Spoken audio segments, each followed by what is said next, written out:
Shqiptarët i kanë mbijetuar sëmundjeve të miravjeçarve, luftrave nga çdo lloj poshtuesi, rrezatimit Çernobilit, urive dhe krizave të mëdha. Por sot, në 2025-ën, jetën po na kërcënon një blerje e thjeshtë në treg.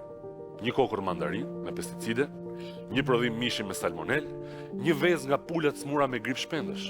Dhe kur them një, mund të kenë qenë 1 milion, që ndoshta ne i kemi ngrënë, ose ndoshta po i ham në këtë moment.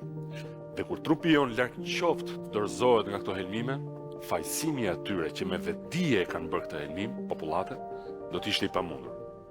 Sa e pa shpirt.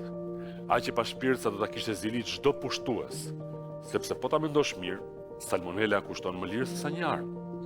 Ky është një krim i heshtur dhe i mirë organizuar. Dikush duhet të na mbrojë nga helmimi ose nga vdekja. Dhe po na lë të helmohemi, sepse për pushtetin, po vdiqen mbi 10 veta nuk ka problem, por po vdiqen më shumë, faj nuk e ka pushteti, e ka opozita. Madje të veshur me pëlhurën e shprehjes që faji është jetim dhe duke hapur çadrën e çpuar të drejtësisë që në shumicën e rasteve fajin u avën atyre që vdesin. Për mos folur pastaj për çmendurinë e institucioneve që paguajnë nga taksat tona për të na mbrojtur dhe që dalin nëpër balkonet e darkave mediatike dhe thon pa pik turpi. Po edhe qytetarët bëjnë pa kujdes vetë tash. Ne nuk jemi në fazën kur duhet të kërkojmë përgjegjësi vetëm fermerëve dhe tregtarëve. Po çfarë bën inspektorët? Pse nuk bën dhe ku janë analizat? Ku është shteti që paguajnë për të na mbrojtur? Ku është ministri? Dhe përgjigjja është e thjeshtë, miqtë mi, në fushat. Sepse tani përtarën si kanë votat, fitoria e zgjedhjeve me çdo kusht dhe çdo mënyrë.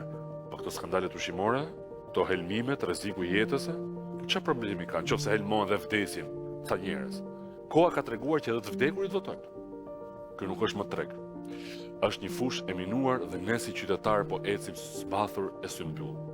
Ndaj po ju pyes pak juve që mbushni rrugët për festa, ju që mbushni sheshet për parti, ju që mbushni stadiumet për ndeshje, ju që mbushni objektet e kultit për të besuar, dhe ju që mbushni administratën dhe rini të heshtur në punë dhe trima pas ekranit.